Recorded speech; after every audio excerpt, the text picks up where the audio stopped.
Hello everyone, I'm Lauren Alexander and this is my presentation on the Association for Middle Level Education magazine and the Middle School Journal publications. Thank you all for tuning in to my presentation and I hope you enjoy.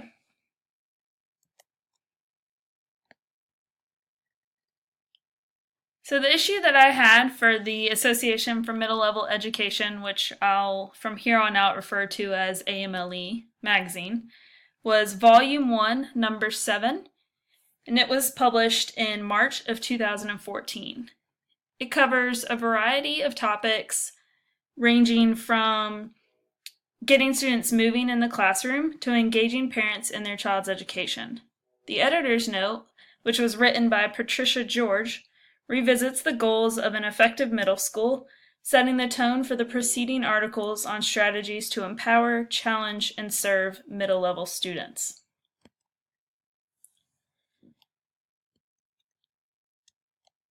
The middle school journal that I had was Volume 46, Issue 5, and it was published in May of 2015.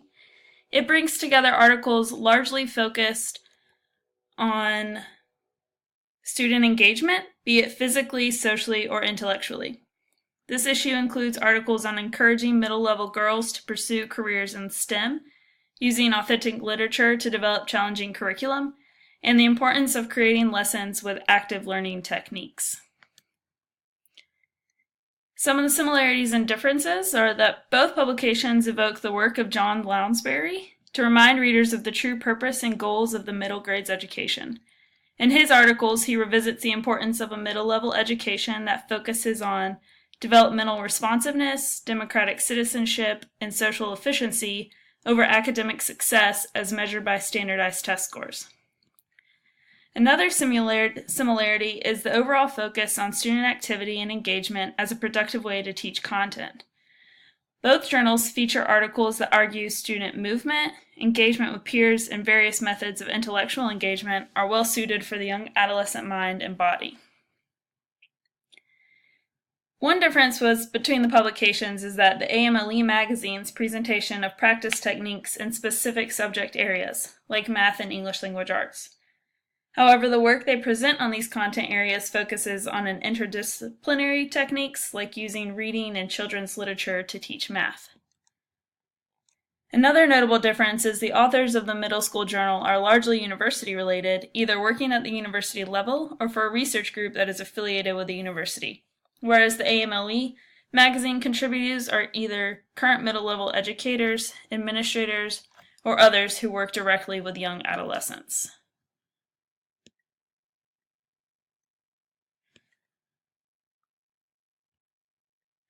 The following is a list of professionals who contributed to the AMLE magazine. They have a variety of backgrounds and credentials, but are largely current or former teachers or administrators of the middle grades. Some notable contributors include Bob Wise, who's the president of the Alliance for Excellent Education and the former governor of West Virginia. Wise has been very active in promoting digital learning and technological preparedness in schools. Ruby K. Payne, who wrote How to Make Working with Parents Work, is the founder of the AHA process, which focuses on methods of sustainable success for all students. She's also an expert on economic classes and overcoming challenges associated with poverty. John Lounsbury contributed to both the AMLE magazine and the Middle School Journal, and he, of course, is one of the most notable figures in the middle school movement. Notable contributors to the Middle School Journal include Diane Grossman, who is a professor and chair of the Women's and Gender Studies Department at Simmons College, and Suzanne Carter, who's the founder of SMC Advisors, which is a research group focused on advancing women and girls through knowledge, connection, and action. Carter also works as a professor at Simmons College.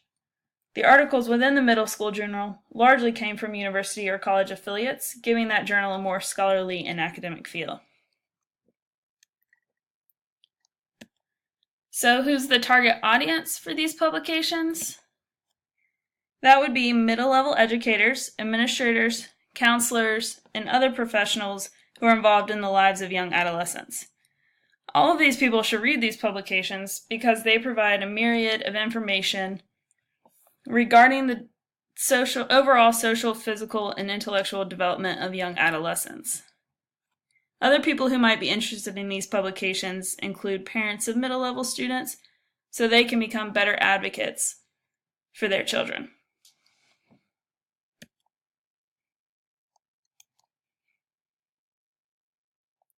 One practice-based article I'd like to focus on is Get Your Students Moving by Kim Campbell from the AMLE magazine. In this article, Campbell argues that providing students an opportunity to move is critical to your survival, as well as to helping your students stay engaged throughout your lesson. She states that brain research suggests 15 minutes is the longest time middle school students can sit still and listen before they need to get up and move. So incorporating movement into a lesson is crucial for helping students learn. Campbell set ground rules in her article for getting students moving, and they are as follows. Number 1, be purposeful in how you move your students. Plan how and when it will happen, how long it will take, and how you'll refocus them back to you. 2, anticipate challenges. Is there enough room? Can you see all of your students? Who needs to be watched closely? Number 3, plan how you'll direct students' attention back to you and the lesson. And number 4, have a backup plan if the activity fails to meet your expectations. Campbell presents examples of how to get your students moving that range from creating short videos to moving back and forth across the room as a way to respond to agree with or disagree with questions. Throughout her article, she shows how movements do not have to be large and over the top. They just need to move students around in simple ways in order to be beneficial. She cites research done by Eric Jensen that claims having students move just 7 steps from their desk and back is enough to get their brains ready to learn, which I think sounds pretty easy to accomplish, especially if the benefits are great for both students and the educator.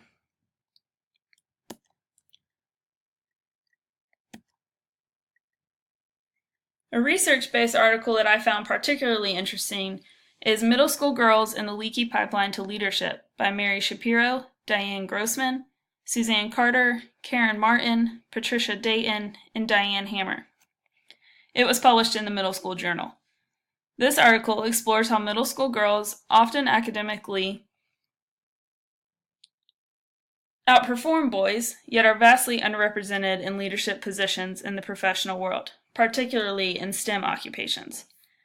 The authors questioned why this is the case if a strong education is one of the most important indicators of success in a career, and they cite the leaky pipeline as an influence. The leaky pipeline, as they define it, is the diminishing number of women up the leadership hierarchy. They contribute many external and internal factors to its existence, such as work environments not conducive to work-life balance and women's leaders' aspirations. In their study, they surveyed 1,200 middle school boys and girls about careers and their own personal career aspiration. Through this survey, they found that gendered messages from parents, teachers, and media influence young adolescents' thinking and planning for future careers, ultimately contributing to the lack of girls' pursuits of STEM careers and leadership positions within them. The authors argue that a collective effort to minimize gendered notions regarding work and potential career options will help seal the leaky pipeline and encourage girls to aspire to and successfully obtain leadership positions in their future careers. I find this article and its findings particularly relevant because it challenges us to think about how we talk about and position particular fields of study and career opportunities to young adolescents. The middle school years are a time where students begin to really consider their interests, skills, and identities and how they fit into the larger community and society they live in. This consideration impacts how they imagine their futures and ultimately shapes the decisions they make today.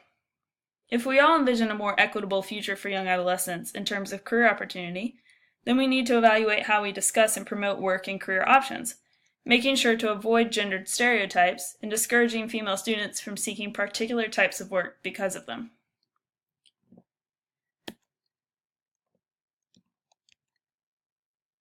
Lastly, a topic I would have liked to have read about in these publications is on sports in the middle school.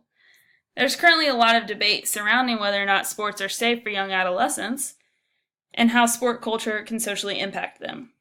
I think an article about sports would have fit well into both of these publications, but especially the AMLE magazine, because it addresses more topics that are not necessarily academically focused. Some questions I would have liked to explore are sports and sport culture safe for middle school students? How might they harm or benefit them? And if there are benefits, can these benefits be translated into the academic classroom? Thank you all for joining me in this presentation. I hope you enjoyed these publications as much as I did. Have a great day.